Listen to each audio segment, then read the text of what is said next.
Hola, hola a todos los que van llegando. Solamente darles la bienvenida.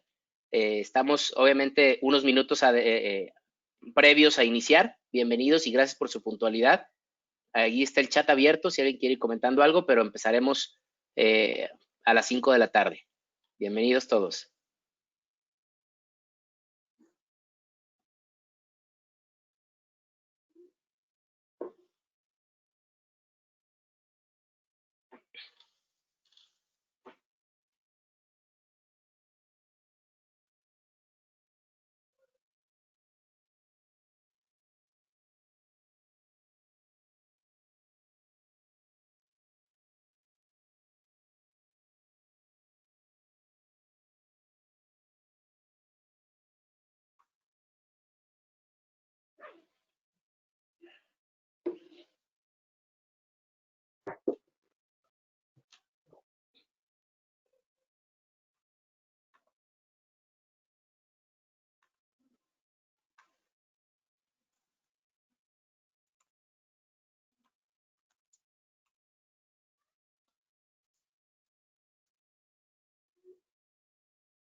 Ok, hola, buenas tardes. Por ahí me comentan rápidamente que al parecer varios de ustedes han hecho algunas preguntas en donde dice preguntas o questions, pero en realidad es en el chat donde vamos a estar muy al pendiente.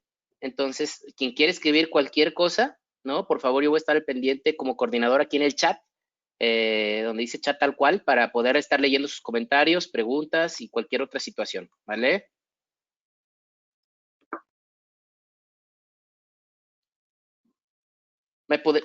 ¿Me podría alguien escribir en el chat si me están escuchando bien, si se entendió lo que comenté, nada más para saber que la comunicación estamos correctos? ¿Alguno de los asistentes que me escuche que pueda poner algún mensaje en el chat?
Ok, estamos por iniciar, ¿eh? Estamos dando tiempo que se conecten todos.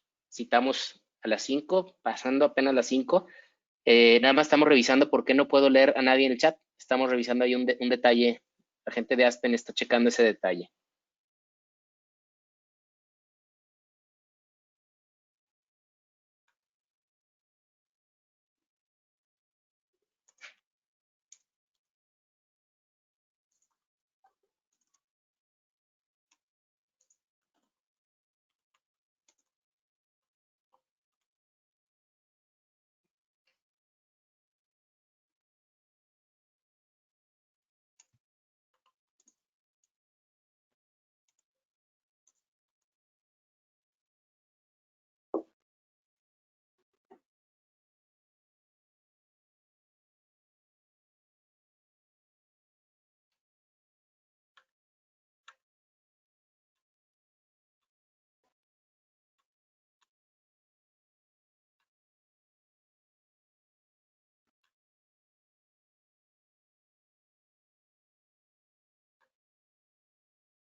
Ok.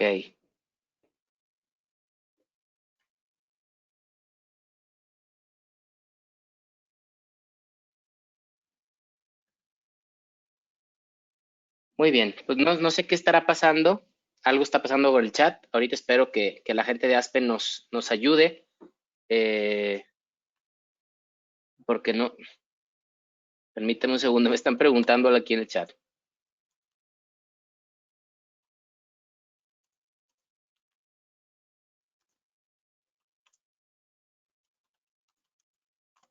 Ok, bueno, vamos a dar inicio. Les agradezco mucho a todos su presencia, su asistencia. Estoy seguro que más personas de América Latina se irán sumando a este interesante foro. Primero me gustaría mucho de parte de Aspen, de la Sociedad Americana de Nutrición Enteral y Parenteral, específicamente a través de su sección Ibero-Latinoamericana, también conocida como ILAS de Aspen. Aspen se maneja a través de secciones de interés. Los que son miembros de Aspen pueden de manera obviamente gratuita y sin ningún compromiso pertenecer a diferentes secciones que existen en Aspen para poder tener mayor participación, mayor visión e involucramiento en sus diferentes actividades. Hay sección de nutrición en adultos, sección de enfermería, sección médica, sección internacional, y hay esta sección ibero-latinoamericana. Hay bastantes secciones en Aspen, y gracias a Dios la ibero-latinoamericana, que incluye obviamente España, Portugal y toda América Latina, es de las más concurridas, de las que tienen más asistencia normalmente, y eso nos da mucho gusto. Yo soy el doctor Diego Arenas, de la ciudad de Guadalajara, México, y tengo el gusto de presidir ILAS ya desde hace un par de años. Hemos estado trabajando con diferentes proyectos como parte de la comunidad de Aspen, y evidentemente pues hemos tratado también de aprovechar este foro que Aspen nos da como gente de habla hispana para poder sumar esfuerzos con organizaciones muy relevantes en el ámbito de América Latina, como es la Federación Latinoamericana de Terapia Nutricional, Nutrición Clínica y Metabolismo, FELAMPE. Con esta introducción es muy importante ponerlos un poquito en el contexto de por qué elegimos en el foro de ILAS, que este año no se pudo llevar a cabo dentro del Congreso porque se tuvo que, por obvias razones, tuvimos que hacerlo virtual, y los foros están siendo también virtuales.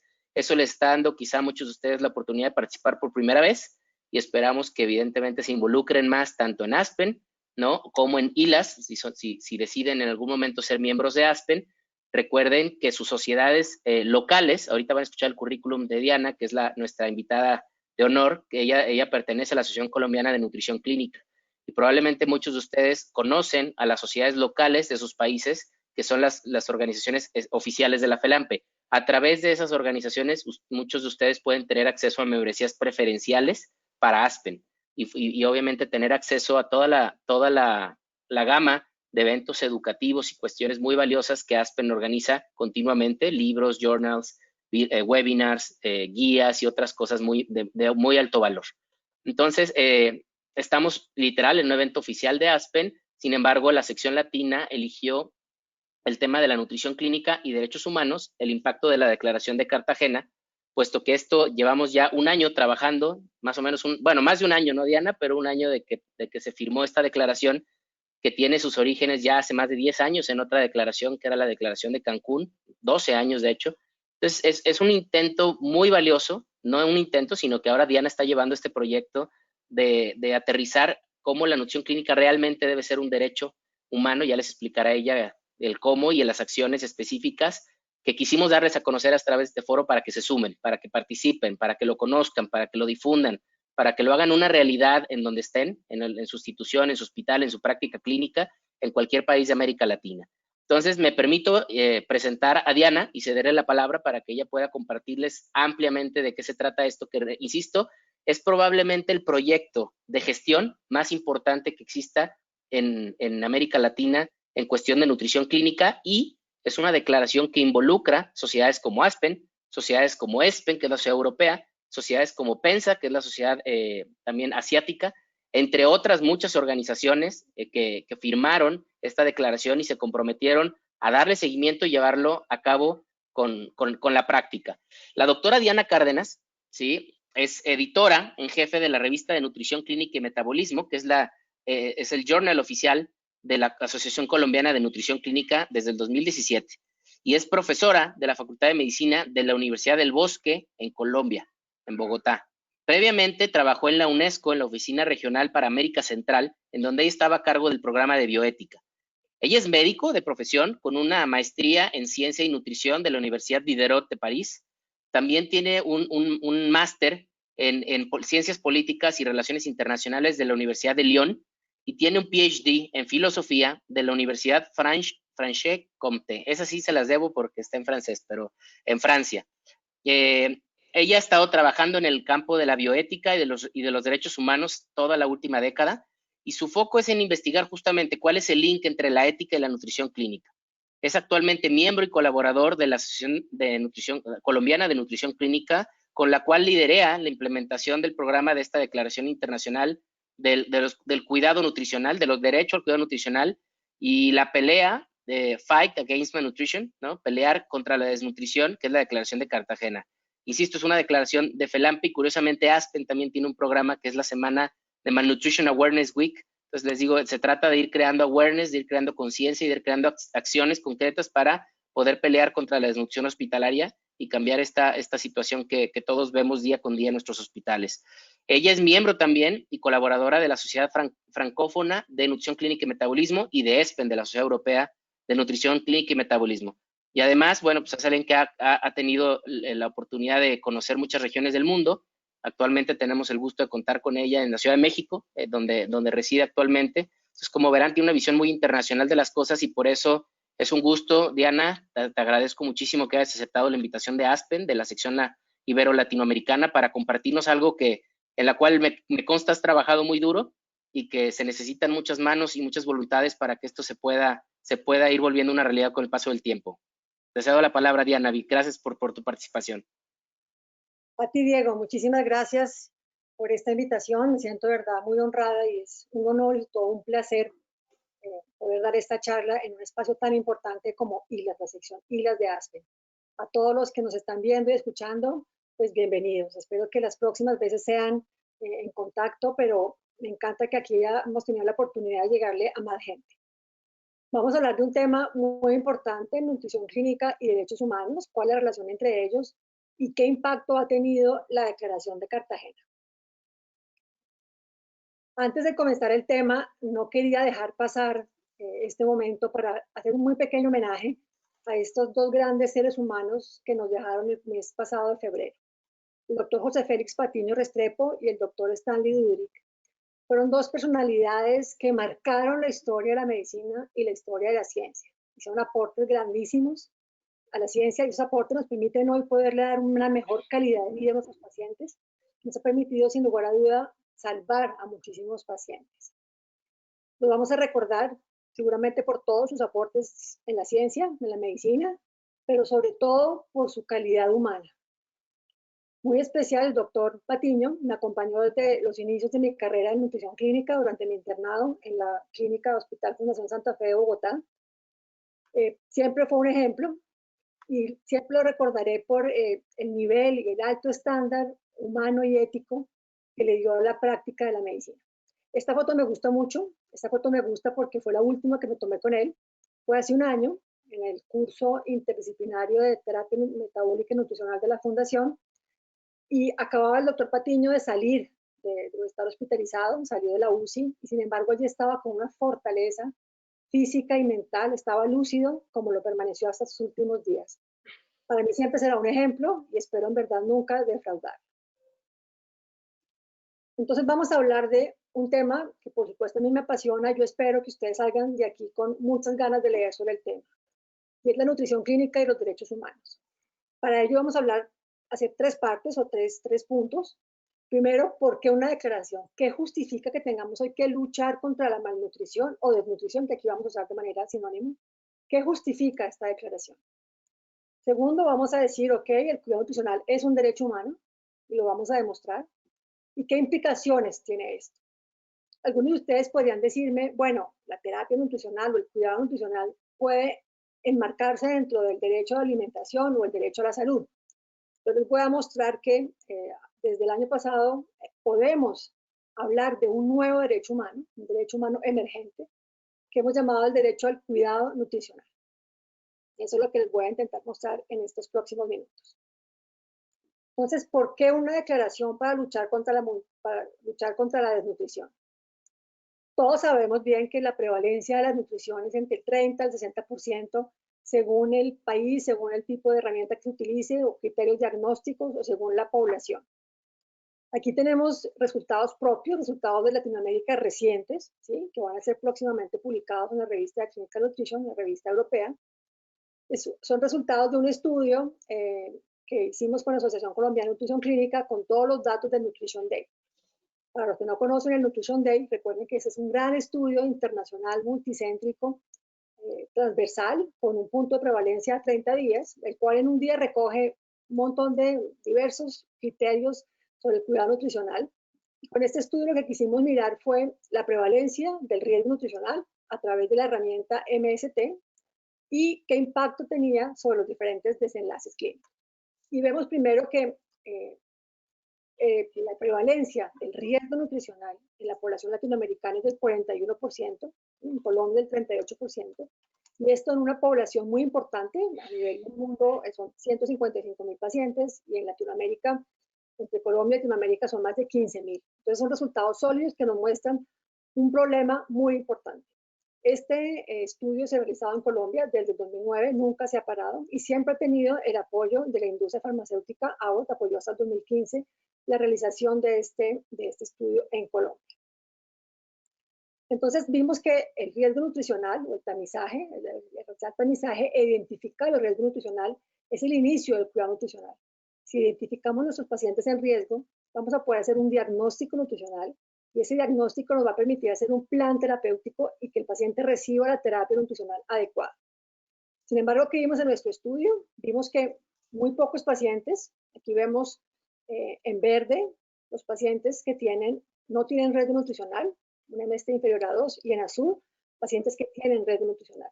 Entonces vemos que el 32% de los pacientes en Latinoamérica con riesgo nutricional no recibieron ninguna terapia nutricional, ni enteral, ni parenteral, ni por suplementos.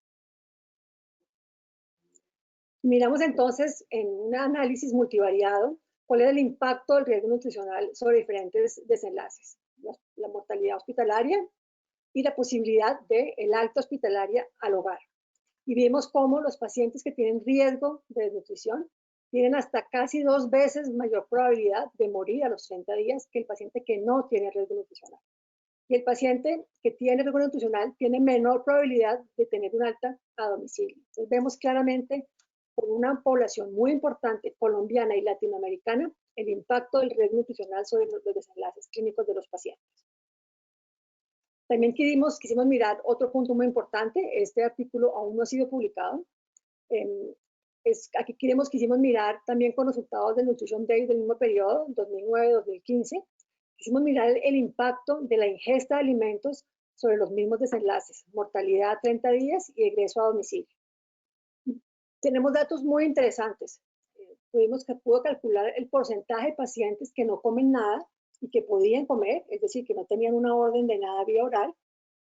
A nivel internacional, mundial y Estados Unidos, en Latinoamérica, el 7% de esos pacientes no comieron nada y estaban autorizados, y en Colombia un poco más alto, el 12%.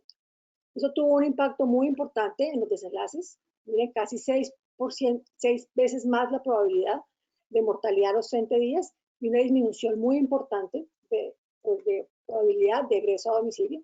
Y son resultados que son similares a los que encontraron en un estudio publicado el año pasado también con datos de Norteamérica y ahora un poco más alto en comparación con a nivel europeo. Lo que queremos acá mostrar es que el impacto de la alimentación en los hospitales es muy importante, tanto en la morbilidad como en la mortalidad. Acá vemos este impacto no únicamente ocurre que el paciente no come nada y está permitido, sino también, estos son los datos de Colombia, estos son los datos de Norteamérica.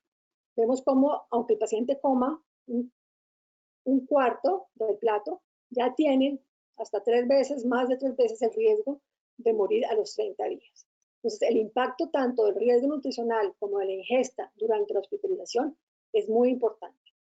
Y ese impacto no solamente es, como digo, en la mortalidad, sino también tiene un impacto muy importante en los costos en salud. Aquí les presento este estudio muy interesante que está siendo publicado en este momento, también colombiano, de un grupo de la Universidad Nacional, con apoyo y colaboración con la doctora Isabel Correa. Se mostró el costo promedio por paciente de la atención nutricional. Se comparó la nutrición cuando se retrasa la terapia nutricional o cuando se realiza una terapia óptima. Que se miró el programa nutricional, la estancia hospitalaria, las complicaciones y las readmisiones. Y concluyen que hay un ahorro de $1.351 por paciente si se realiza una terapia nutricional oportuna. Entonces tenemos claramente el impacto del riesgo nutricional, el impacto de la mala alimentación o la mala terapia, tanto en mortalidad y en los costos, es muy importante, es significativo y tenemos información muy reciente y de alto impacto en nuestra propia población colombiana y latinoamericana. ¿Qué ha hecho ante esto Colombia y Latinoamérica? Colombia lleva décadas, a través de la Asociación Colombiana de Nutrición Clínica, lleva décadas luchando contra este problema. hace más de, bueno, prácticamente 10 años, en el 2012, desarrollamos con la asociación este modelo de cuidado nutricional. Es un modelo que inicia con un primer paso, identificación del riesgo contra tamizaje. ¿Con qué herramientas? La herramienta que cada hospital considere, NRS 2002, Ferguson, MST. Esta identificación del riesgo lleva a una valoración del estado nutricional, una implementación de la terapia nutricional y un seguimiento después del alta del paciente. Este modelo se debe aplicar intrahospitalariamente, pero también fuera del hospital. Y este modelo tiene unos pilares muy importantes y muy sólidos. Primero, la interdisciplinaridad. Esto debe siempre hacerse en un equipo de distintas disciplinas donde cada cual tiene un rol muy claro y muy determinado. Tiene otro pilar importantísimo, la educación para el paciente. Esta educación debería comenzar desde el inicio, y educación, y desde que tenemos la declaración hablamos de empoderamiento del paciente. Y por supuesto, educación al profesional de la salud, médicos, nutricionistas y demás profesionales, enfermeros, químicos, y las políticas institucionales. Es decir, que este modelo que lo acoja una institución debe basarse en la política que tiene su institución, que a la vez debe basarse en una política nacional y ojalá en una legislación nacional. Vamos a ver cómo en este momento la Asociación Colombiana de Nutrición Clínica le está dando prioridad muy importante tanto a esos dos pilares, a la política y a la educación. ¿Y cómo lo está haciendo? A través de 2 estudios que están en este momento en camino. El primer estudio es en el MLAC. Muchos de ustedes tal vez ya me han escuchado o han recibido los emails con respecto a este estudio. Es el estudio sobre el estado de la educación en medicina en Latinoamérica en MLAC. Es un estudio en el cual queremos saber cuál es el estado de la enseñanza, cómo se enseñan los currículums de las facultades de medicina y cuál es la actitud y los conocimientos autopercibidos de los estudiantes de último año de medicina. Para eso utilizamos unos cuestionarios digitales que fueron enviados por correo electrónico. No ha cerrado, el estudio lo hemos prolongado por esta situación de la pandemia hasta agosto. Hicimos un primer corte para tener unos resultados para un congreso, y este primer corte al mes de marzo nos permitía ya ver que tenemos 12 países con más de 21 instituciones y ya vamos mucho más de 1000 estudiantes. Y de manera preliminar les cuento que hay unos resultados muy interesantes. Las barreras que perciben los casi médicos, son estudiantes que se van a graduar, para poder ejercer la nutrición dentro de su práctica, es que hay la falta de entrenamiento. Es casi un consenso. La mayoría de los médicos piensan que hace falta entrenamiento. Y el tiempo de enseñanza promedio es 20 horas, es muy de acuerdo a lo que dicen todos los estudios, tanto norteamericanos como europeos. Se enseñan un rango muy amplio, obviamente desde 0 hasta 80, pero en promedio 20 horas. Entonces, la asociación quiere ver cómo se está enseñando la nutrición en la Facultad de Medicina, pero también queremos ver en otras carreras de la salud posteriormente, porque es un problema que realmente está en la base de nuestras acciones. Y por otro lado, el estudio Polen, que es un estudio reciente, ese estudio lo logramos sacar adelante gracias a un grant que nos da la industria farmacéutica, Baster, muchísimas gracias. Este estudio que pretende, lo hemos llamado políticas públicas, legislaciones y estrategias de nutrición clínica en Iberoamérica, Polen. ¿Qué queremos ver? Queremos ver cuál es el estado de esas políticas de nutrición clínica en Latinoamérica y cuáles serían los lineamientos para proponer para Latinoamérica. Entonces, este estudio está apenas arrancando y espero que tenga noticias muy pronto al respecto. Entonces, hasta aquí un primer punto, mensajes importantes que quiero que se queden con ellos en casa. Primero, la desnutrición en el contexto clínico es un problema de salud pública. ¿Y por qué lo es? Porque es un problema altamente prevalente. Tenemos cifras muy actuales y muy de nuestra población latinoamericana, y tiene un impacto y una carga muy importante de la enfermedad, porque tenemos claramente la evidencia de cómo se asocia con peores desenlaces. La educación en nutrición en las escuelas es insuficiente y esto debe ser un punto para mejorar. Y el tema de políticas públicas en nutrición es un tema prioritario. ¿Qué han hecho otras sociedades de nutrición clínica ante este problema? ¿No? Este problema sabemos que no es nuevo, estamos luchando contra él desde hace, en todo caso, desde que yo estoy en la nutrición hace ya varias décadas. ¿Qué ha hecho esto? Por ejemplo, yo he estado mucho más cercana en mi vida a la Sociedad Europea, por mi formación en Francia. La Sociedad Europea tiene esta gran resolución del Consejo de Ministros en el 2003, donde le daban prioridad a la alimentación y al cuidado nutricional en los hospitales. Se pusieron de acuerdo todos los ministros en firmar esta resolución, donde se ponen de acuerdo y dicen, ok, vamos a poner todo en obra para que esto sea una prioridad. De allí salieron proyectos muy importantes, donde hubo recursos, dinero, como el Nutrition Day, es secundario a esta iniciativa, como el curso LL y el ONCA, que es el Optimal Nutrition Care for All. A pesar de estos proyectos y estos programas, ESPEN no logró llegar a hacer realmente modificaciones en cuanto a políticas públicas y legislaciones. En parte porque obviamente en Europa, pues esto fue el Consejo de Ministros del Consejo Europeo, pero cada país tiene su propia regulación y su propia legislación. Entonces no han podido llegar, digamos, a lo que para mí es el centro, que es la política pública y las legislaciones.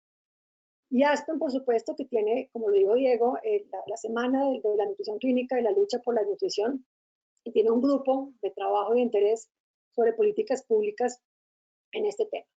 Entonces, FELAMPE, ¿qué hizo? ¿Qué hizo Colombia y FELAMPE ante este tema? Firmamos la declaración hace un año, la Declaración Internacional sobre el Derecho al Cuidado Nutricional y la Lucha contra la Malnutrición. Esta es una declaración que reconoce el acceso al cuidado nutricional como un derecho humano, tiene una base muy sólida de instrumentos internacionales de derechos humanos y establece 13 principios. ¿Quién la firmó? La firmaron todas las sociedades, colegios y asociaciones que son miembros de la FELAMPE, y tuvimos como testigo ESPEN, ASPEN, ISPIGAN, la Sociedad Latinoamericana, y la ISPIGAN Latinoamericana, que es la LASPIGAN. ¿A qué se compromete? ¿Qué pasó cuando se firmó este documento? Hay que tener claro que es un documento no vinculante. ¿Esto qué quiere decir? Que no obliga jurídicamente, pero que tiene una fuerza moral innegable, el cual compromete a las partes a aunar esfuerzos en la lucha contra la malnutrición. Por lo tanto, tras firmar esta declaración, FELAMPE y las demás sociedades se comprometieron a defender el derecho al cuidado nutricional y a luchar contra la malnutrición. Y a través de las sociedades, cada individuo, cada profesional de la salud se debe comprometer con esta declaración. ¿De dónde nace esta declaración? ¿De dónde parte? ¿Cuál es el origen? Muy importante, la declaración de Cancún. Sin ella yo creo que no estaríamos aquí. Esta declaración, muy de la mano del doctor Castillo, fue firmada hace ya 12 años. En esta declaración, quiero que aquí lo miren con mucho detalle, se promueve el derecho a la alimentación y a la nutrición en los hospitales.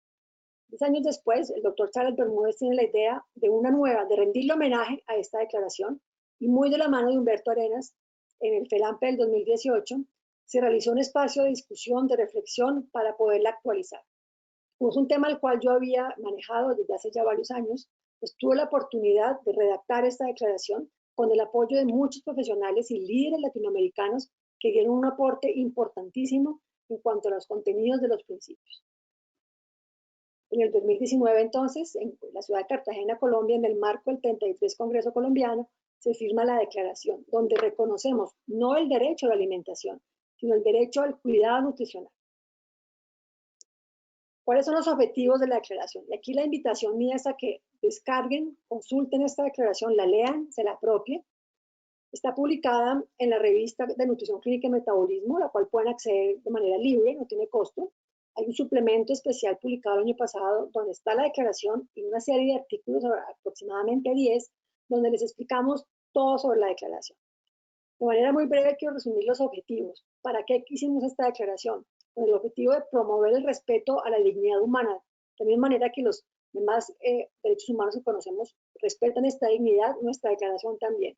Porque es importante entender la dignidad no como un concepto abstracto, utópico, sino como aquel valor que tiene cada persona, cada individuo, simplemente por pertenecer a la raza humana. Más adelante lo vamos a ver cómo lo hacemos a través de la terapia nutricional. Segundo objetivo, proporcionar un marco de referencia cuyos principios constituyen el fundamento para promover el desarrollo del cuidado nutricional en el ámbito clínico que permitan que las personas reciban terapia nutricional. Tercero, fomentar la concientización sobre la magnitud del problema, crear una cultura institucional del cuidado nutricional y, muy importante, impulsar el desarrollo de investigación y educación. Es fundamental y en Latinoamérica es una tarea pendiente. Y esto debe hacerse bajo un nuevo paradigma. ¿Cuál es ese nuevo paradigma? Es un paradigma cual concibe la terapia nutricional no solamente como la administración de comida. No estamos dando simplemente comida a las personas, sino estamos dando una terapia como tal. Tenemos 13 principios, no los voy a leer, quiero invitarlos a que descarguen, a que conozcan esta declaración. Son 13 principios en el cual fueron construidos y pensados. En cada uno de ellos decimos qué queremos para poder cumplir este derecho al cuidado nutricional, qué debemos hacer Debemos cumplir estos 13 principios. Y en el último principio, el 13, el cual es un llamado a la acción internacional, establecemos el mandato. Ese mandato es, ¿qué queremos exactamente con al decir que el cuidado nutricional es un derecho? Y me voy a permitir leerlo para que todos escuchen con atención y entendamos realmente cuando decimos el derecho al cuidado nutricional, de qué estamos hablando.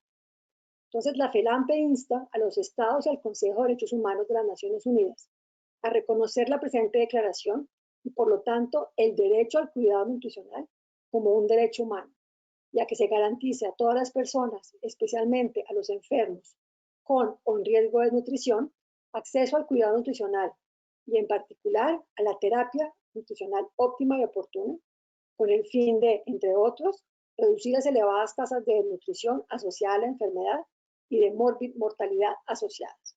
Entonces, en el principio 13 van a encontrar el mandato, exactamente qué estamos hablando o el contenido del alcance de este derecho humano. Entonces, estamos diciendo el cuidado nutricional es un derecho humano. Y podemos hacernos aún la pregunta, tenemos que demostrarlo entonces. En otras palabras, la pregunta es cómo el enfoque de derechos humanos, el enfoque basado en derechos humanos, cómo puede aportarle a la nutrición clínica. Y para eso vamos a ver muy rápidamente una definición de derechos humanos. ¿Qué son? No es una cosa abstracta, inalcanzable, no. Los derechos humanos son algo concreto que permiten que la humanidad viva con libertad, igualdad, justicia y paz. ¿Por qué son importantes? Porque reflejan un mínimo necesario para vivir con dignidad.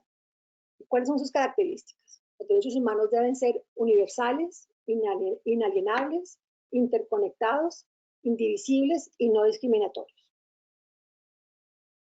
La relación entre salud y derechos humanos es muy estrecha. Recuerden que las políticas y las legislaciones en salud pueden promover o violar los derechos humanos.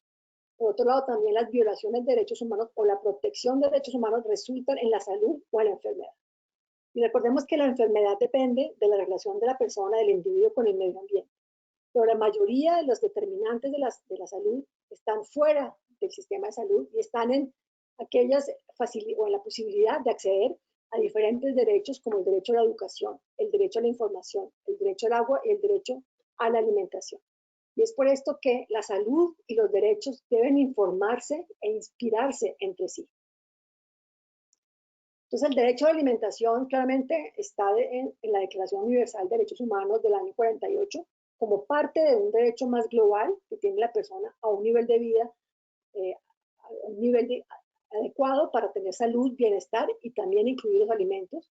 Y este derecho se vuelve vinculante, es decir, que obliga a las naciones y a las partes que lo reconocen en sus constituciones, los estados en sus constituciones, se hace vinculante, es decir, obligatorio, a través de este pacto, el Pacto Internacional de los Derechos Económicos, Sociales y Culturales del año 76.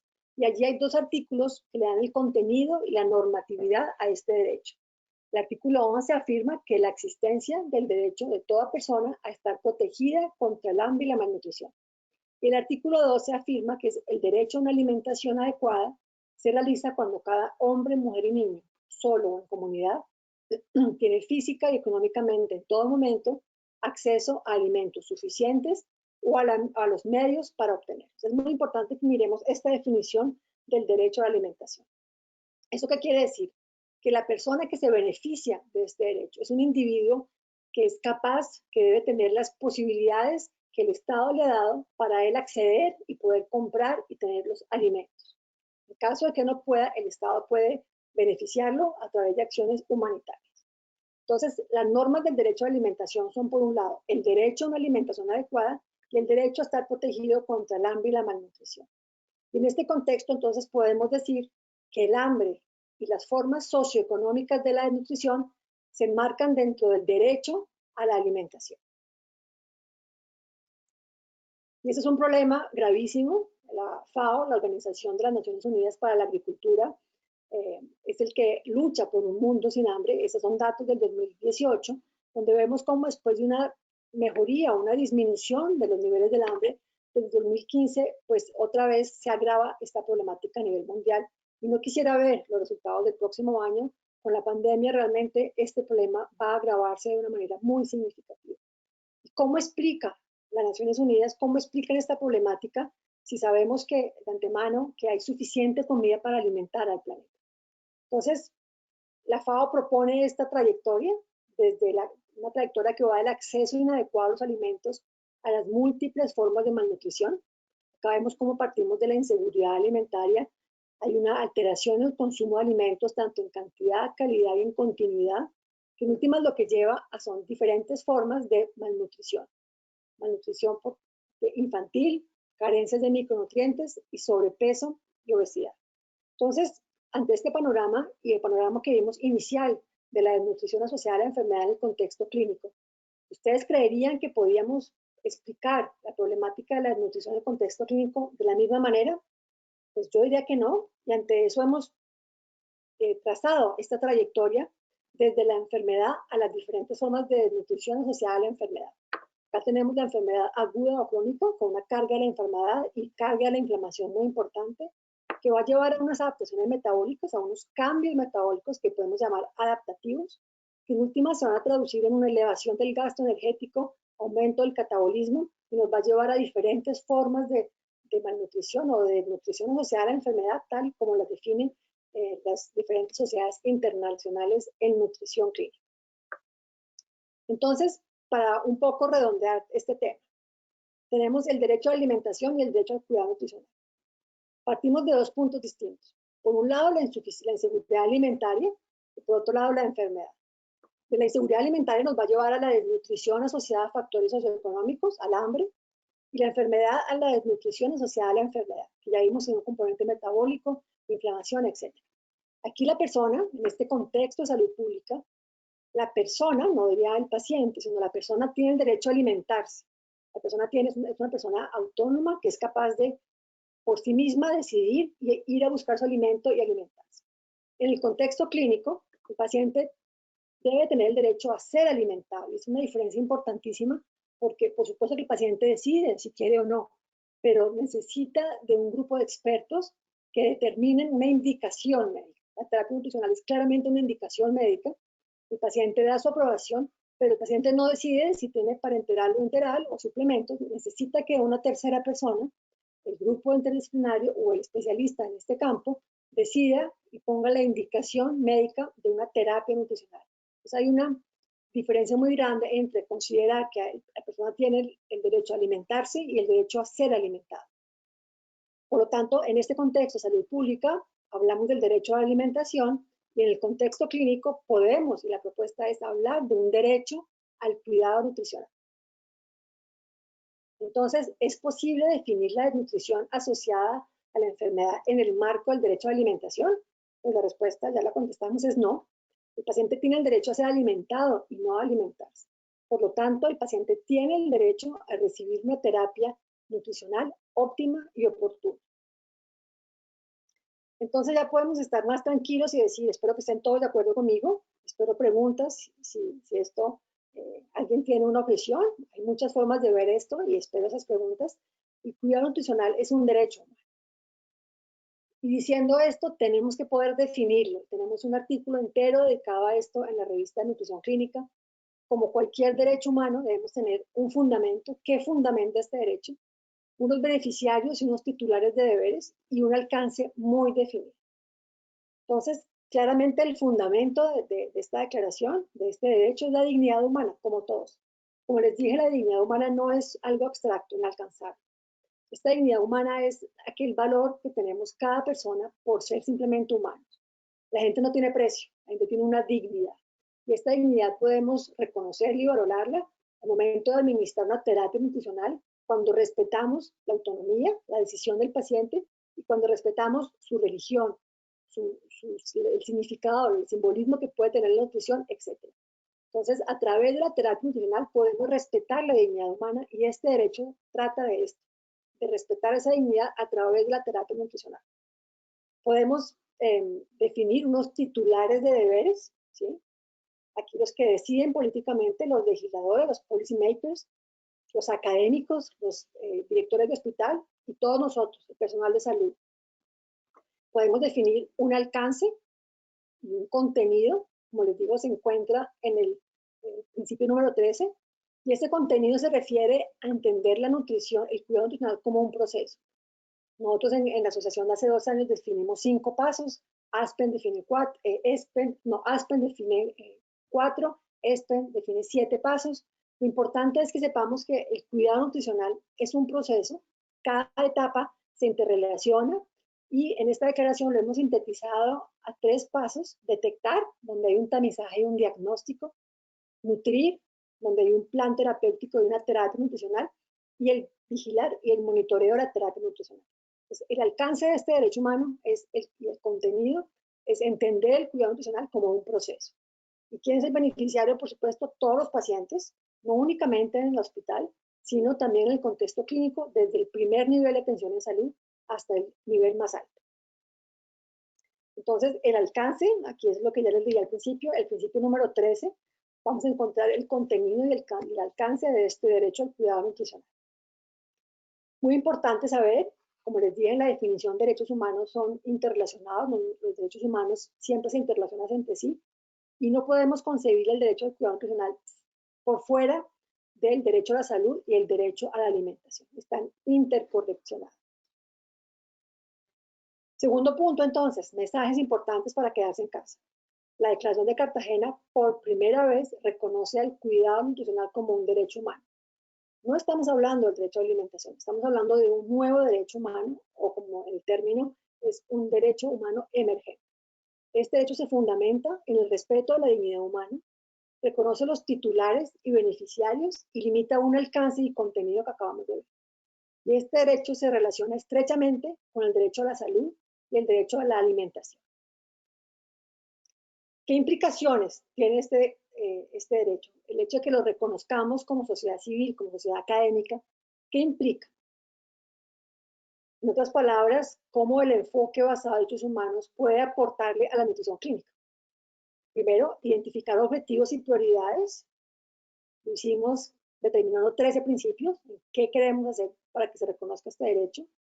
Identificar los deberes de las distintas partes. ¿Qué debemos hacer para que el beneficiario pueda recibir un cuidado nutricional? Y un compromiso ético muy importante. Entonces, identificar objetivos y prioridades. Lean, por favor, miren cada principio. La Asociación Colombiana y el grupo de divulgación de la declaración ha estado compartiendo el 13 de cada mes un principio. En estos principios fue donde identificamos objetivos y prioridades. Estamos diciendo el qué. ¿Qué queremos para que este derecho sea una realidad? Muy importante, educación. Educación de todos los profesionales de la salud. La investigación es una tarea pendiente en Latinoamérica. Promover la investigación. Una cultura institucional, donde realmente sea evidente que la terapia nutricional y el modelo de cuidado nutricional debe implementarse en las instituciones. El empoderamiento del paciente, importantísimo. Una atención basada en el valor, que Aspen lo promueve, y un fundamento ético muy importante. Esas son prioridades que hemos identificado desde la declaración. ¿Y qué impacto tiene? ¿Qué impacto tiene? ¿Qué implicación tiene este derecho? Implica que el paciente tiene derecho a beneficiarse de todos los pasos de este cuidado nutricional, desde el tamizaje hasta el diagnóstico, ¿sí? Y que el Estado tiene el deber de garantizar. El Estado debe tener una legislación basada en unas políticas públicas que define que cada hospital debe tener un modelo de cuidado nutricional. A la vez, el administrador del hospital debe decidir qué debe hacer, implantar ese modelo de cuidado nutricional. Entonces, desde el punto de vista legal y político, implica que los estados y otros titulares de deberes tienen ciertas obligaciones cuya implicación efectiva puede ser reclamada por los pacientes. Implica también, entonces, un compromiso ético muy importante. Ese compromiso ético implica 3 puntos que para mí son prioritarios. Respetar la dignidad del paciente, ya lo mencioné. Debemos respetar sus costumbres, su simbolismo, la parte afectiva al momento de dar terapia nutricional. Debemos reconocer la vulnerabilidad del paciente, es una palabra importantísima. Un paciente desnutrido o en riesgo de desnutrición, un paciente que es vulnerable. Primero, porque su cuerpo es vulnerable a estar más enfermo, hay un mayor riesgo de mortalidad. Y por otro lado, porque sabemos que es un problema, una enfermedad que es muy poco reconocida en los hospitales, una enfermedad que no tiene visibilidad. La persona que sufre de enfermedad, de desnutrición, muchas veces ni siquiera sabe que tiene un problema de alteración del estado nutricional y poco los médicos no están preparados para identificar esta problemática. Muchas veces no hay suficientes nutricionistas en las instituciones para poder reconocer este problema.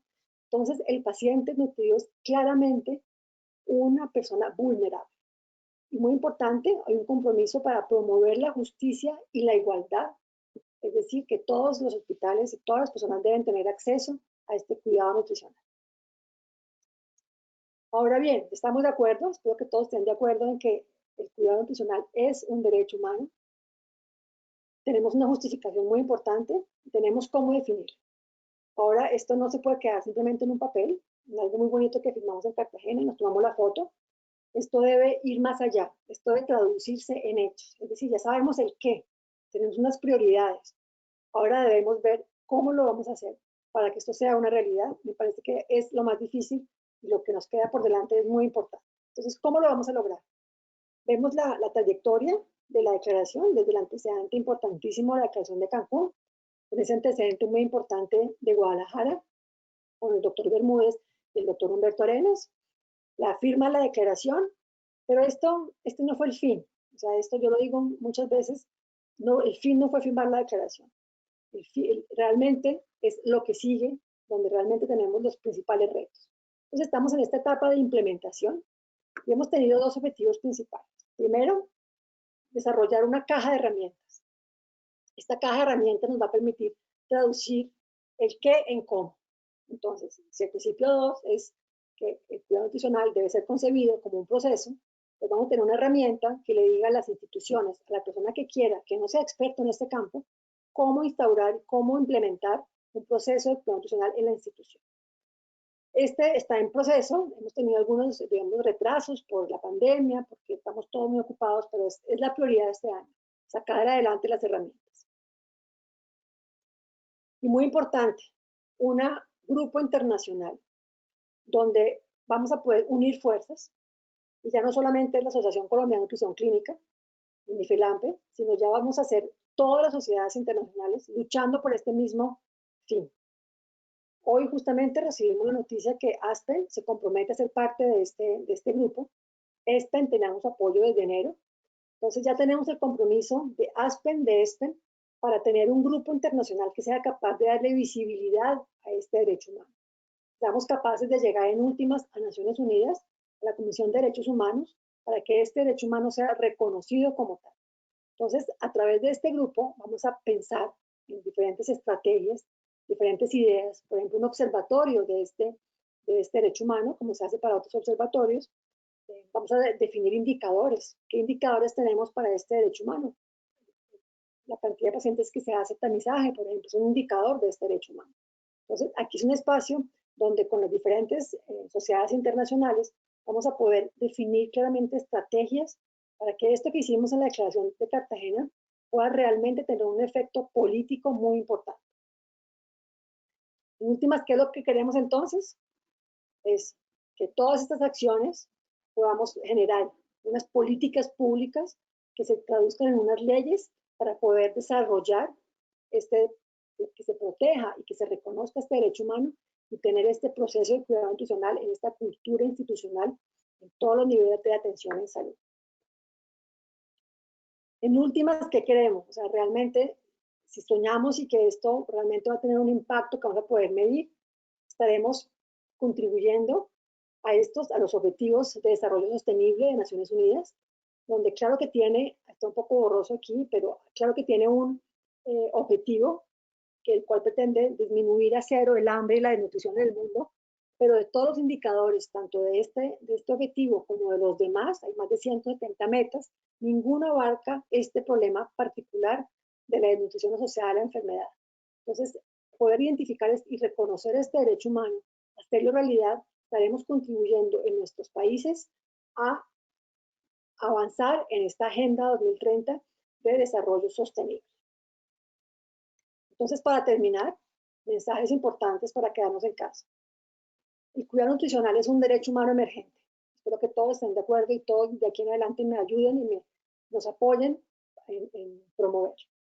Reconocer este derecho humano implica reconocer que los estados tienen el deber de desarrollar y promover el cuidado nutricional en el contexto clínico en todos los niveles de atención. Los profesionales de la salud tienen la responsabilidad y el deber de promover el respeto de este derecho. Y aquí es un compromiso, ya conocen este tema y espero que todos realmente se unan en esta misión común. Termino con esto, que es el mandato, el principio 13, e invitarlos a que lean diferentes publicaciones que hemos hecho sobre el tema. Un número muy completo de la revista, lo pueden descargar, está en español y está en inglés. También se publicó la declaración en la revista de Nutrición Hospitalaria para darle mayor visibilidad. Tenemos una carta del editor donde tenemos el apoyo del doctor Rocco Barazón, el presidente de este. Y tenemos otro artículo en Clinical Nutrition Experimental sobre el fundamento, un poco lo que les expliqué aquí, sobre el cuidado nutricional como un derecho humano. Hasta aquí, muchas gracias. Diana, muchísimas gracias. La verdad, un gusto escuchar de un tema que en lo personal me ha tocado verlo desde Cancún y ver cómo se ha venido desarrollando. Y en este momento voy a empezar a leer algunas de las preguntas. Está abierto el panel a que cualquiera de ustedes pueda hacer preguntas y yo iré leyéndolas. Desafortunadamente no podemos abrir el micrófono, es una situación de la tecnología, pero sí puedo, por supuesto, en voz alta leer cualquiera de sus comentarios, de sus preguntas y irles dando respuesta también para todos. Aquí lo voy a hacer verbalmente para que Diana nos escuche también. Bueno, obviamente mandan saludos desde muy diferentes partes, desde Argentina, desde Colombia, y bueno, el doctor Barrocas también, que ha sido un eje por lo que tú decías de Aspen, tiene un proyecto en torno al valor de la nutrición, pero por aquí vamos a ver las primeras preguntas, ¿ok? Por ahí el doctor Barrocas preguntaba si el artículo, no sé específicamente a cuál, o a los artículos que tú has comentado hasta ahorita, Diana, estarán disponibles en libre acceso o gratuitos para los miembros de ILAS. No sé si por ahí, todos los son de libre acceso, todos los de la revista de Nutrición Clínica, ¿es correcto? Es correcto. Estos artículos de la revista son más o menos 11 artículos. La declaración misma y los artículos están en un suplemento dedicado únicamente a la declaración. Está acceso libre, está en inglés y en español. Solamente hay que entrar a la página. Les recomiendo que se registren para que tengan las actualizaciones de las publicaciones. La revista es open access completamente, no cobramos ni al que publica ni al que lee. Entonces, sí, están en acceso libre. La de nutrición hospitalaria también. Esta es de Clinical Nutrition. Esta no, pero esta sí. Esta también está en Open Access. Esta la publicamos en Open Access. La que tenemos con Charles y con Sonia Echeverri. También la de Nutrición Hospitalaria también es una revista de libre acceso, entonces pueden consultarla sin ningún problema. Parte de la información está en el website de FELAMPE, felampeweb.org, y obviamente en la de la revista de Nutrición Clínica y Metabolismo. Pregunta Miguel Gómez, Diana, ¿por qué en estos países que tienen sistemas de salud públicos con fondos del Estado no regulan por ley este derecho? ¿No? Esa es una pregunta que él hace. ¿Reciben fondos del gobierno? Es lo que él pregunta. Que si nosotros recibimos fondos del gobierno. Que en países que tienen sistema de salud público, que tienen fondos del Estado, ¿por qué no regulan como ley este derecho? No sé si hacia allá querramos ir tal cual nosotros. Porque ese es el objetivo, ¿no? El tema es que hasta ahora, tanto la resolución de la Unión de la Sociedad Europea, como en la Declaración de Cancún, reconocían el derecho a la alimentación en el contexto clínico, ¿no? Y pues realmente la normativa de este derecho no se aplica en este contexto. Entonces podemos hablar del derecho a la salud, pero el derecho a la salud, claro, son medicamentos, pero también es alimento. Entonces, este problema se enmarca en que ni es salud ni es alimento, por eso es tan evidente que tenemos que hablar de un nuevo derecho humano. Pero esto es nuevo, llevamos un año hablando de esto, por eso queremos llegarle a las más altas instancias para que haya un reconocimiento de este derecho y haya una política con fondos públicos, por supuesto, para los países. Claro que sí, ese es el último, es el objetivo. Yo creo que Miguel le diste al clavo, ¿no? En el momento en el que esto se llegue a reconocer como se busca ya en las altas esferas, porque hay toda la base para poder decir que el cuidado nutricional hay un derecho humano, ¿no? Como tal. Pero si se llega a estas altas esferas, evidentemente se pone en la mira y entonces vamos a poder forzar, como bien dices, a los sistemas de salud que reciben fondos del Estado a que evidentemente por ley tengan que cuidar ese derecho y tengan que invertir en el cuidado nutricional. Es un excelente comentario. Por el otro lado, comenta el doctor Humberto Arenas, hemos insistido en concientizar y educar al médico del valor de la nutrición, insistiendo en empoderar también al paciente, ojo, empoderar al paciente que le exija al médico, nútrame, busque la manera, me siento débil, necesito nutrientes, ¿no? dice, ¿por qué no utilizar los pósters de Aspen en los pasillos de los hospitales? Les comento un poquito. Aspen tiene algunos pósters de libre acceso, ¿no? Que de hecho FELAMPE colabora también y por ahí los han hecho la traducción al español, que son muy buenos en el sentido de despertar, evidentemente, también la conciencia del paciente de este cuidado, ¿no? Que llegue en algún punto en el que el paciente también diga, hey, yo tengo derecho a que me cuiden mi estado nutricional, apliquen un proceso de cuidado nutricio y necesito que me explique y que le busque y que le hable a quien sepa, pero no puedo estar en ayunas, no puedo estar aquí simplemente con una solución en la vena, ¿no? Entonces, eso es muy importante. Esos pósters voy a revisar si están disponibles en la website de FELAMPE o vía Aspen. A través de ahí veré la forma de que estén más disponibles para que ustedes, obviamente, los puedan utilizar. También Juan Ariza pregunta, ¿qué barreras prevén para que esta iniciativa se convierta en una realidad? Muy buena pregunta. Digamos que lo primero es estar de acuerdo. La primera barrera que identificábamos desde la Asociación Colombiana de Nutrición Clínica era que esto pudiéramos estar de acuerdo todos aquí me refiero, FELAMPE, ASPEN, ESPEN, ojalá PENSA. PENSA es un poco distinto porque su modalidad de trabajo es, aún no tenemos a PENSA, pero el primer tema era que estuviéramos todos de acuerdo, ¿sí? Y ya lo estamos, ya todos estamos de acuerdo en que esto debe ser una prioridad, ¿sí? Ahora debemos definir cómo hacerlo, ¿sí? La primera barrera es realmente, pues, que los gobiernos escuchen, ¿sí? Que quieran enterarse de este tema. Para mí esa es la primera barrera, ¿no? Pero para eso vamos a definir estrategias claves de cómo vamos a llegar allí. Por eso este estudio Polenque es fundamental para Latinoamérica. Ojalá lo hiciéramos en todo el mundo, ¿no? Saber qué políticas hay, qué legislaciones hay en cada país, porque las hay, por supuesto, muy diversas y variadas, pero cuál es el punto de partida, qué tenemos y qué debemos cambiar. Y poder decir, bueno, necesitamos basados en este derecho, vamos a definir unos lineamientos de políticas públicas que se pueden aplicar a cualquier país latinoamericano. Obviamente cada país lo adapta a su realidad y a su contexto. Pues la primera barrera que podemos identificar es cómo llegarle realmente a los gobiernos. Y en últimas, para mí una de las barreras o dificultades es poder llegar a Naciones Unidas, que nos escuchen las altas instancias de Naciones Unidas que protegen los derechos humanos y que digan, bueno, sí, esto es un derecho humano y por tanto lo podemos reconocer. Hay muchos derechos humanos emergentes. Hay gente que está un poco en contra de decir, bueno, hoy en día cualquier cosa es un derecho humano, ¿no? No cualquier cosa es un derecho humano, y por eso el ejercicio juicioso, muy claro, científico, de decir este es un derecho humano por tales y tales razones.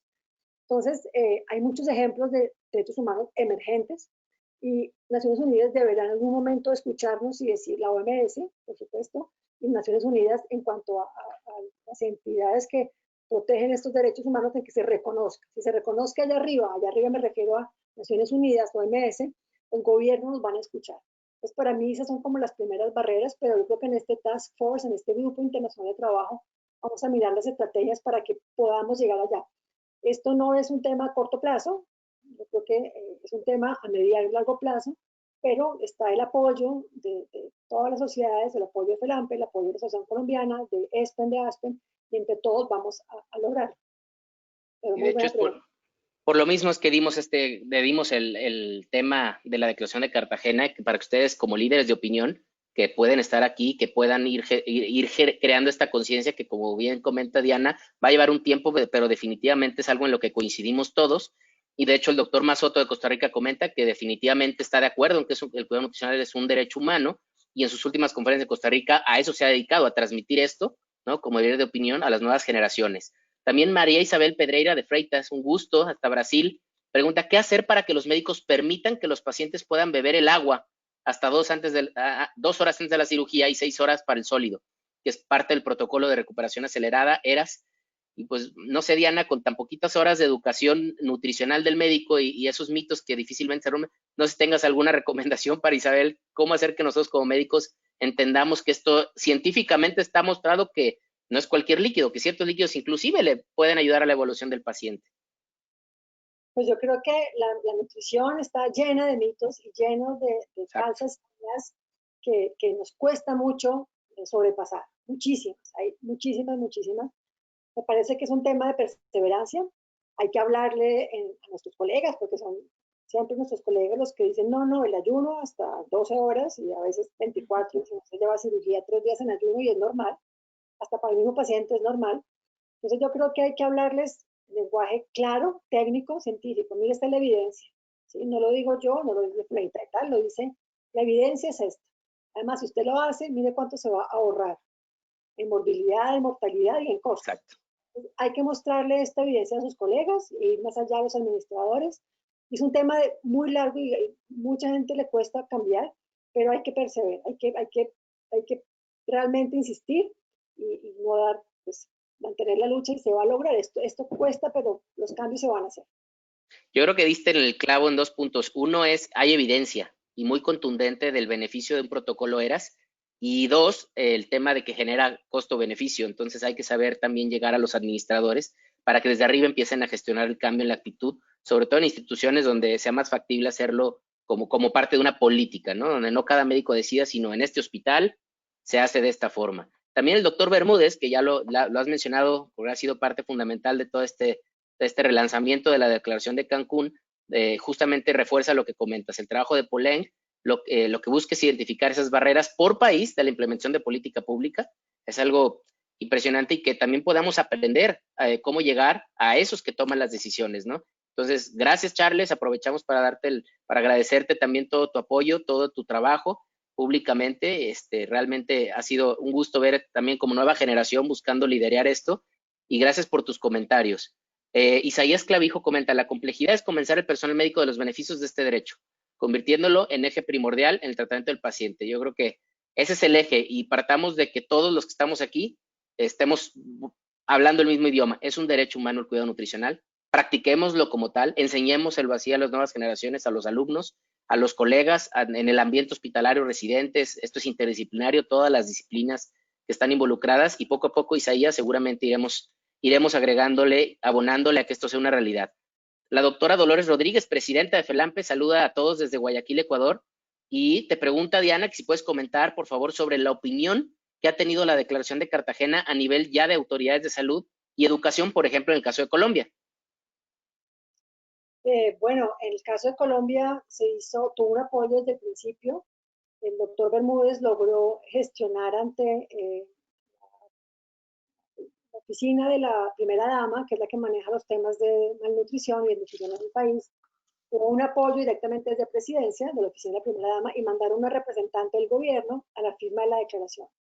Entonces, gracias a estas gestiones de la asociación y del doctor Bermúdez, se pudo llegar hasta el gobierno y pues hay una clara, con la presencia, la persona viajó desde Bogotá hasta Colombia, hasta Cartagena, para la firma del documento de una pequeña conferencia y pues nos mostró su apoyo en este tema. Hasta ahí estamos esperando darle continuidad a este tema, al tema de las herramientas y del grupo, pero es importantísimo que haya pues un apoyo de la parte pública de los gobernantes en los países. Yo creo, Diana, hablando de eso, y lo hemos comentado alguna vez, que cuando exista una experiencia positiva o exitosa en algún país, se comparta y se comente con el resto. A nosotros en Costa Rica nos funcionó esto, nosotros en Colombia logramos esto, nosotros en México ya visualizamos esto, en Ecuador creemos así, y luego ir particularizándolo a la obviamente muy distinta realidad que puede tener a nivel gobierno y decisiones cada país. Pero bueno, por ahí pregunta justamente Alejandra Ramírez, ¿qué papel podría jugar la industria relacionada con la nutrición clínica en esta iniciativa? ¿Cómo podría colaborar? ¿Considerarían esta colaboración adecuada? Una muy buena pregunta. ¿Industria farmacéutica? Sí, por supuesto, de hecho la hemos mencionado. La industria farmacéutica ha apoyado los diferentes proyectos de investigación desde el principio mi experiencia en todo caso con la sociedad francófona, la sociedad colombiana y la sociedad europea. La industria farmacéutica es un actor clave en el desarrollo de la nutrición clínica, son unos aliados estratégicos. Me parece correcto que estén apoyando ese tema porque todos se van a beneficiar. Siempre que se declaren conflictos de intereses, cuando los haya, hay que declararlos. Es la manera correcta de actuar frente a la industria farmacéutica, pero son unos aliados, es un actor más. De hecho, hay uno de los principios, el principio 12, está dedicado a la industria farmacéutica, porque pensamos que pues, esta relación debe ser clara y cada vez más transparente, pero se debe promover. Tema de innovación, por ejemplo, innovación debe estar en las universidades que hacen investigación, pero también en lo privado. hay muy poca innovación en nutrición clínica. Me parece que la industria acá también debe tener un papel muy importante.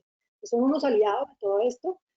Polen lo estamos haciendo gracias al apoyo de la industria. Sin la industria no tendríamos el dinero de Baxter para hacer esto, porque todo esto cuesta y es de nuestro tiempo voluntario, pero gracias a ese apoyo, pues esto se va a poder producir, y obviamente se declarará siempre que hay apoyo a la industria, pero no tiene ningún problema, no es malo, no tiene ninguna implicación más allá de que son aliados estratégicos, y pues a nivel individual, siempre que lo haya, se declarará un conflicto de interés si es que lo hay, pero Bueno. ante todo un aliado estratégico. Y que se sumen todos, Diana, porque luego también pasa que lo ven como, es que ya tal laboratorio apoyó a la declaración, entonces yo ya no me meto. Necesitamos de todos. Aspen, de hecho, tiene un consorcio con la industria donde todo mundo aporta y como consorcio realmente apoyan este tipo de iniciativas. No es una empresa, la empresa puede apoyar ciertos proyectos, pero en general para que esto se vuelva una realidad, que es lo que todos han comentado, se necesita realmente el apoyo de todos. ¿Me explico? No es una... Yo aquí hablo en nombre del doctor Bermúdez, presidente de la Asociación Colombiana. Esa es su política, claramente es abrir las puertas a todos, entonces más colaboren, no solamente una empresa, sino todas, y que ese es el caso para Colombia, donde tiene una fuerte ayuda de la industria farmacéutica. No, y créanme que también nos tocó vivirlo acá en Guadalajara con Felampe y ahorita dándole continuidad en Ecuador con Guayaquil, con la doctora Dolores. Realmente la industria ha cambiado mucho su perspectiva en América Latina y está muy ávida de poder sumar a cosas que valgan la pena siempre y cuando tengan rumbo, ruta y continuidad. Y creo que es lo que estamos tratando de darle a esta declaración. También comenta Mónica de México. Mónica dice, este tema es apasionante, profundo y bastante complejo. Mi ámbito profesional es la consulta privada, en la medicina privada, y he visto cuestiones que deben comenzar a cambiar en cuanto a la nutrición. A mi parecer, el fundamento para implementar el soporte nutricional como derecho humano se encuentra en la educación humanística durante la formación profesional para el desarrollo de la ética propia. Por un lado, tenemos que buscar la manera de poder formar equipo con el personal médico, de enfermería y con el paciente. Por otro, hay pocos nutriólogos o nutricionistas que elaboran en el ámbito clínico y además logran llegar a los acuerdos necesarios para la prescripción terapéutica nutricia adecuada. Dentro de esto sabemos cuáles son las posibilidades de nutrir al paciente, pero hasta dónde se puede hablar de respeto a la dignidad del paciente. En el caso de que el paciente no acepte el tipo de soporte nutricional, sería válido que parte del equipo lo convenza a pesar de la negativa del paciente. Eso es aún respetar la dignidad de la persona. En cuanto a nivel institucional, ¿de qué manera podría tomarse en cuenta el beneficio de la nutrición y su implementación como un acto de justicia y de equidad, incluso en aspectos económicos, que sean más fuertes que los posibles conflictos de interés de la misma institución? Y por último, son varias preguntas. En cuanto a la terapéutica como cuidado, ¿es factible tener en las currículas de estudios de profesionales de la salud, específicamente en nutrición, dejar de ver la ética como materia o aptitud transversal y ponerla como una rama de estudio? Pues si se habla de cuidado, se debe tener un desarrollo de ética propio para poder aplicarlo en el campo profesional. ¿Cuál es tu opinión, Diana? Bueno, Mónica, Es amplia, ¿verdad? excelente pregunta, y Sí. ojalá correos, si no te lo paso, podemos discutir mucho porque veo que te gusta el tema, que tienes claro. Eh, Puedo resumir, porque hay más de 3 preguntas, yo entendí ahí, ¿no? Puedo resumir esto en un punto, y es las humanidades, o el humanismo y las humanidades dentro de la medicina y de la nutrición clínica. Y eso es otra tarea pendiente, ¿no? Cada vez se enseñan menos ciencias sociales y humanas, menos ética, menos epistemología, ¿sí? Y para mí es un error. Un nutricionista clínico, o un médico, una nutricionista, una enfermera, un químico, necesita esa parte humanística para ejercer una mejor nutrición, un mejor trato nutricional. Entonces, hay que promover la educación en esas áreas, educación en ética, educación en epistemología, historia de las ciencias. Si entendemos nuestra historia, si entendemos cómo surge la ciencia y la historia de la nutrición, si entendemos eso, entendemos muchos de los dilemas éticos que hoy tenemos. Por ejemplo, es que tenemos que convencer, la pregunta que hace Mónica, tenemos que convencer a alguien de dar nutrición a toda costa. La persona no quiere, hay que convencerlo. Si tenemos un mínimo de educación humanística, sin ser expertos en bioética ni en filosofía, podemos reflexionar sobre principios y valores, que de últimas de esto es lo que se trata. ¿Qué valores tiene el paciente? ¿Qué principios hay? Y cómo vamos a respetar la autonomía del paciente. Si él decide no quiere nutrición porque no quiere, porque tendrá sus razones, pues hay que respetarlo. Primera condición, lo que hay que saber es que hay que informar bien al paciente. Muchas veces no tenemos la información adecuada. Entonces, si está el paciente bien informado, donde realmente tiene todos los riesgos, los beneficios, y las implicaciones de no recibir terapia nutricional. Y a pesar de eso, el paciente decide no, que no se le dé, pues hay que respetar. Entonces, me parece que es una excelente pregunta y pues entre mejores médicos seamos, mejores nutricionistas, tenemos que pues realmente acercarnos más a la parte humanística. De acuerdo, totalmente. También el doctor Barrocas comenta que dentro de unas semanas Aspen va a presentar un podcast que discute cómo utilizar la información del Value Project o del proyecto de valor a administradores y gobiernos y reguladores, que es parte de las preguntas que ya hicieron por ahí previamente, ¿no? De cómo llegar a la gente que toma decisiones. Y una de las técnicas que van a aplicar es el refuerzo de la declaración. Entonces, insisto, si los esfuerzos desalineados se alinean, obviamente vamos a poder abarcar mucho más. La implementación, como se ha insistido en la interdisciplinariedad, es necesario que exista un cambio de actitudes por medio de mejorar las competencias blandas, comunicación, liderazgo, para justamente poder integrar equipos.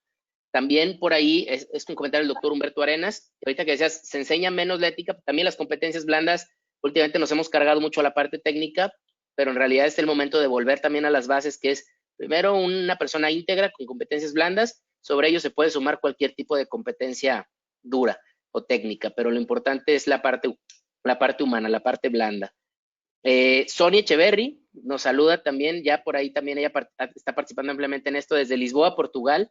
Gracias, Sonia. No sé qué horas sean en Lisboa, pero tu pasión, tu cariño y tu acompañamiento para estar aquí presente, hacer una pregunta, es espectacular. Te agradecemos mucho. Y dice que definitivamente el tema es educación al profesional de la salud, pero también a la comunidad y también al Estado, ¿no? Al final se tendrá que legislar, pero el tema de ir educando al Estado, ir educando a los profesionales e ir educando a los pacientes de que peleen por este derecho humano de ser adecuadamente nutridos. Angélica Pérez, debemos en todos los países acercarnos a la política pública, hablando sobre el derecho del cuidado nutricional, mostrando una visión real y cuantificada ya en reducción de costos. Esto es clave para que nos empiecen a ver de manera prioritaria. Un abrazo, Angélica. Muchas gracias por tu comentario. Totalmente de acuerdo. José Gutiérrez, desde El Salvador, ¿qué opinión les merece el rol de la enfermera en asegurar la nutrición adecuada durante la hospitalización? Me parece importante educar y concientizar e involucrarla para sumar o involucrarlo para sumar en esta iniciativa. Diana, ¿tienes algún comentario al respecto? Bueno, la enfermera es un pilar de la atención del cuidado nutricional. Me parece que el rol es, el primer contacto es la enfermera, me parece que es un papel importantísimo y Sonia, lo agradezco el comentario de Sonia que esté escuchándonos y viéndonos en esta zona. Sonia Echeverry es una enfermera que ha sabido, a través de ella, yo he podido entender el papel tan importante de la enfermera. La enfermera está realmente al lado del paciente, el que realmente ejerce el care, como podemos entenderlo en ética, en filosofía, ese care realmente está al lado del paciente, lo hace la enfermera. Me parece que es uno de los pilares del enfoque interdisciplinario y me parece que debe ser valorado al igual que los otros y debe ser pues educado y debemos orientarnos a mejorar la educación al igual que los otros. Qué bueno que ya han mencionado varias veces la interdisciplinariedad. Qué bueno, obviamente, de hecho, Sonia es enfermera, Isabel es enfermera y es riquísimo el poder contar con la opinión de todos y el aporte de todos. Totalmente de acuerdo en que la enfermera es crítica, es clave. Probablemente es la más importante. Como médicos o nutricionistas podremos prescribir cualquier cosa. El cuidado real, la administración y parte de la vigilancia o monitoreo que comentabas, Diana, sin duda lo llega a ser la enfermera o el enfermero como parte prioritaria. A single individual can make a difference. Remember, you can't win unless you pay. Albert, estamos contigo en Value y contamos contigo en la declaración para sumar. Y, ojo, hay un libro muy importante de Sonia Echeverry, el doctor Humberto Arenas comenta sobre ello, se llama La medicina entre la voracidad y el suicidio. Y menciona que será necesaria una crisis política para incidir en el cambio. Y él comenta, el COVID y la crisis actual, en realidad es esa oportunidad. Y justamente demuestra la interrelación entre la malnutrición hospitalaria y la intrahospitalaria, cómo las personas que están llegando malnutridos de fuera del hospital tienen más factores de riesgo para verse obviamente más dañados con el dichoso coronavirus, en la enfermedad del COVID. Y ese ha sido el comentario de varios líderes de América Latina, ¿no? Que les está tocando vivir esto. Próximamente los invitaremos como una de las actividades de FELAMPE a escuchar la realidad práctica y vivencial que están viviendo gentes en todo el continente americano alrededor de esta crisis, pero dentro de lo complejo que ha sido, el aprendizaje ha sido ese. La gente empieza a valorar lo que es una buena terapia nutricional. Empiezan a ver lo indispensable que es que un paciente se nutra bien. Y bueno, eso había algo que Sony había desde hace mucho tiempo escrito y lo estamos viviendo en una realidad. ¿Quieres comentar algo al respecto, Diana? Diego, quería saludar al doctor Barrocas, decirle que muchas gracias por estar aquí. He seguido siempre sus publicaciones y sus conferencias y muy pronto le voy a escribir sobre estos temas que nos ocupan acá. Totalmente. De hecho, él corrige la frase, o sea, estaba mal escrita y yo la leí mal, pero es "You can't win unless you play". Y estamos en la jugada, ¿no? Entonces, si estamos en la jugada, podemos ganar. Y aunque se vea lejano, estamos puestos. Desde el 2008 estamos con este tema, 12 años y seguimos, y seguimos, y seguimos empujando y sumando al respecto. Pregunta Alejandra si vamos a compartir esta plática a través de alguna plataforma. Sé que se está grabando, lo voy a investigar con la gente de Aspen y con mucho gusto te informamos, Alejandra, si por ahí, bueno, obviamente en redes sociales podemos estar en contacto o mi correo diegoarenas@sanvite.com y a lo mejor te puedo dar respuesta ya real. Ahorita lo que te puedo decir está grabando, más no sé porque es un evento oficial de Aspen. Con mucho gusto yo te lo comparto. Perdón. La presentación como tal en PDF y se las puedo compartir a través de la asociación, de la página de la asociación. Si contactan la Asociación Colombiana de Nutrición Clínica, a través de ellas podemos, o a mi correo, Sí. dianacárdenasbras@gmail, dianacárdenasbras@gmail, les comparto con mucho gusto la presentación. Sí, igual también podemos hablar con la doctora Rodríguez, mientras más difusión tenga, igual lo podemos subir a la página web de FELAMPE. Pediremos permiso a Aspen a ver si nos permite subirlo, la grabación, a YouTube o de alguna otra manera. Yo investigo y les avisamos. Y evidentemente varios comentan la pandemia está desnudando el problema del déficit de terapia de nutrición en los hospitales. Inclusive el día de ayer que hubo un webinar en propio España decían es que ya no tenemos recursos, nos agotaron. Recursos que uno creería, países, perdón, que creería que tiene suficientes recursos, están viviendo hoy carencias y se están teniendo que adaptar. No hay bombas, ¿qué hago? No hay fórmulas, ¿qué hago?